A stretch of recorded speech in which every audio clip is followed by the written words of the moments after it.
Welcome back, everybody, to Tales from the Mug. Well, no matter what you have in your mug, coffee, liquor, beer, whatever the fuck, it don't matter. We still accept you. Well, I guess we do. It's fine. But welcome back. Today we have a story from Miss Libby right here. From the 100 of hair-raising little horror stories. Another one from the book. Maybe this one will make more sense than the fucking last one. The last one did not. Go back to episode 2, and you'll hear that one. But here we are. What is our story called? Duck Hunt by Joe R. Landsdale. Duck Hunt. Duck Hunt. Is this a fucking hunting story? Kind of. Oh, Jesus. Well, let's find out, everybody. And here we go. Wait, everybody take your little sips first. You know, gotta get a little sip. A little ASMR for you fucking weirdos. And here we go. Duck Hunt by Joe R. Lansdale. There were 3 hunters and 3 dogs. The hunters had shiny shotguns, warm clothes, and plenty of ammo. The dogs were each covered in big blue spots and were sleek and glossy and ready to run. No duck was safe. Poor little duckies. Dun, dun, dun. The hunters were Clyde Barrow, James Clover, and little Freddie Clover, who was only 15 and very excited to be asked along. However, Freddie did not really want to see a duck, let alone shoot one. He had never killed anything but a sparrow with his BB gun, and that made him sick. But he was 9 then. Now he was ready to be a man. His father told him so. Yeah, man time. That's just what Daddy says. Obviously. With this hunt, he felt he had become part of a secret organization, one that smelled of tobacco smoke and whiskey breath, sounded of swear words, talk about how good certain women were, the range and velocity of rifles and shotguns, the edges of hunting knives, the best caps and ear flaps for winter hunting. In Mud Creek, the hunt made the man. Since Freddie was 9, he had watched with more than casual interest how when a boy turned 15 in Mud Creek, he would be invited to the hunting club for a talk with the men. Next step was a hunt, and when the boy returned, he was a boy no longer. He talked deep, walked shore, and had whiskers bristling on his chin. Whiskers bristling on his chin, and could take up with the assurance of not being laughed at, cussing, smoking, and watching women's butts as a matter of course. Matters of course, of course. Freddie wanted to be a man too.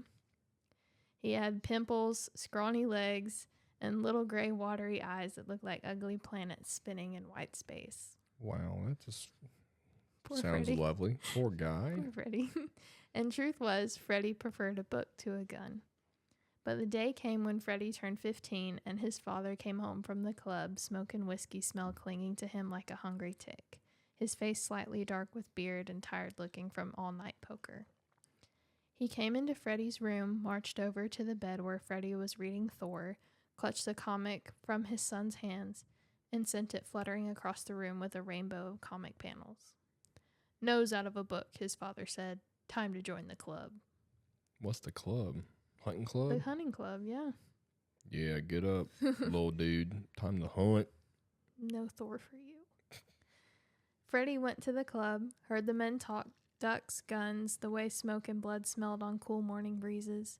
They told him the kill was a measure of a man. They showed him the heads on the wall. They told him to go home with his father and come back tomorrow bright and early, ready for his first hunt. His father took Freddie downtown and bought him a flannel shirt, a thick jacket, a cap with ear flaps, and waterproof boots. That man's ready to take on the fucking world. You don't really need much more than that. Just a flannel, man. You need nothing else. Just a flannel. Yep. He took Freddie home and took a shotgun down from the rack, gave him a box of ammo, walked him out to the firing range and made him practice while he told his son about the hunts and the war and how men and ducks died much the same. Next morning, before the sun was up, Freddie and his father had breakfast.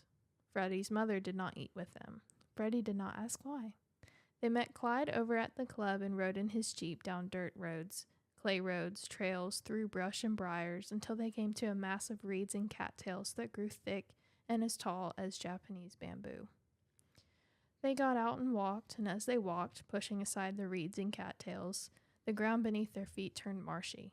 The dogs ran ahead. When the sun was 2 hours up, they came to a bit of a clearing.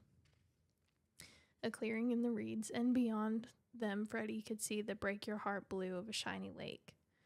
Above the lake, coasting down, he saw a duck.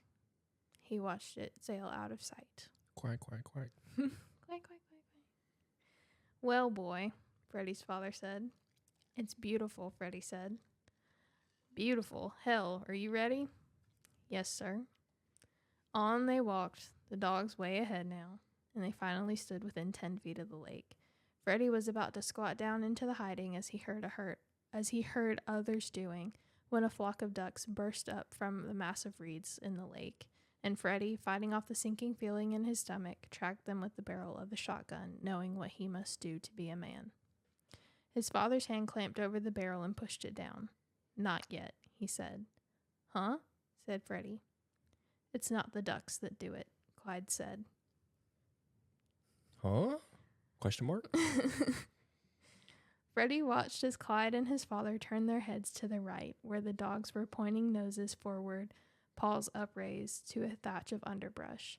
Clyde and his father made quick commands to the dogs to stay, and they led Freddie into the brush, through a twisting maze of briars and out into a clearing where all the members of the hunting club were waiting. Mm-hmm. In the center of the clearing was a gigantic duck decoy. It looked ancient, and there were symbols carved all over it. Okay. Freddie could not tell if they were made of clay, iron, or wood. The back of it was scooped out, gravy bowl-like, and there was a pole in the center of the indention. Okay. Tied to the pole was a skinny man. What the fuck? Huh? His We're head going duck hunting. His head had been caked over with red mud, and there were duck feathers sticking in it, making it look like some kind of funny cap. Dad, I thought we were hunting duckies. There was a ridiculous wooden duck bill held to his head by thick elastic straps. I guess we are hunting duckies. Stuck to his butt was a duster of duck feathers. What the fuck is this shit? There was a sign around his neck that read duck. I think we could have fucking deduced that by now. Don't need this fucking sign for, but okay. I guess in case there were no other In clues case you're to lead you to that conclusion. a little stupid. Yeah. The man's eyes were wide with fright, and he was trying to say or scream something, but the bill had been fastened in such a way that he couldn't make any more than a mumble. Freddie felt his father's hand on his shoulder. Do it, he said. It's time, son. Kill the man duck. He ain't nobody to anybody we know. Be a man. Oh. Do it, do it, do it, came the cry from the hunting club. Freddie felt the cold air turn into a hard ball in his throat. His scrawny legs shook. He looked at his father and the hunting club. They all looked tough, hard, and masculine. Fucking cult, not a club.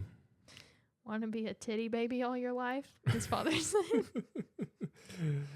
Classic Southern fucking dad right there. Pretty much. That put steel in Freddie's bones. He cleared his eyes with the back of his sleeve and steadied the barrel on the derelict duck's head. Do it, came the cry. Do it, do it, do it. At that instant, he pulled the trigger. A cheer went up from the hunting club, and out of the clear, cold sky, a dark blue norther wind blew in, and with it came a flock of ducks. The ducks lit on the great idol and on the derelict. When the decoy and the derelict were covered in ducks, all the hunting club lifted their guns and began to fire. The air came full of smoke, pellets, blood, and floating feathers. When the gunfire died down and the ducks died out, the hunting club went forward and bent over the decoy. Did what they had to do. Okay. Their smiles were red when they lifted their heads. They wiped their mouths gruffly on the back of their sleeves and gathered the ducks into hunting bags until they bulged. There were many carcasses lying about. Okay. Fred's father gave him a cigarette. Clyde lit it. Gotta have the fucking cigarette in there. What a surprise. Good shooting, son, Fred's father said and clapped him manfully on the back. Yeah, Fred said. Got that son of a bitch right between the eyes, pretty as a picture. Oh my God. They all laughed. The sky went lighter, and the blue norther that was rustling the reeds and whipping the feathers about blew up and out and away in an instant. As the men walked away from there, talking deep, walking shore, whiskers bristling on all their chins, they promised that tonight they would get Fred a woman. And that is the end. Poor Freddie. He just wanted to read some Thor. He's not Freddy anymore. He's Fred. Yeah, that's true. Call him Fred now. Either way, Mr. Fred. He just wanted to read some Thor. Be a good little boy. No. And Daddy said, let's go join the fucking cult and kill Duckman. And we got to top it off. Get some cigarettes. Get some women. Mm-hmm. Oh. They're doing all right over there at the hunting club. Hey, they're not doing good as Frogman. No, nobody's doing as good as Frogman. Just listen to the last episode. You'll understand Frogman.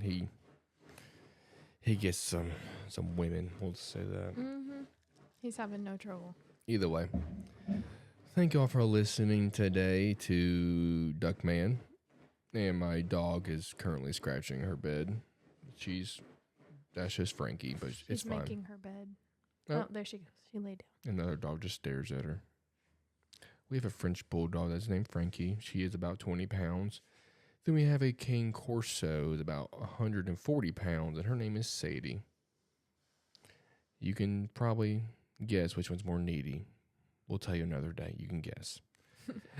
But you can find us on all the social platforms. If you're watching video right now, you can find us on audio about anywhere you can find a podcast.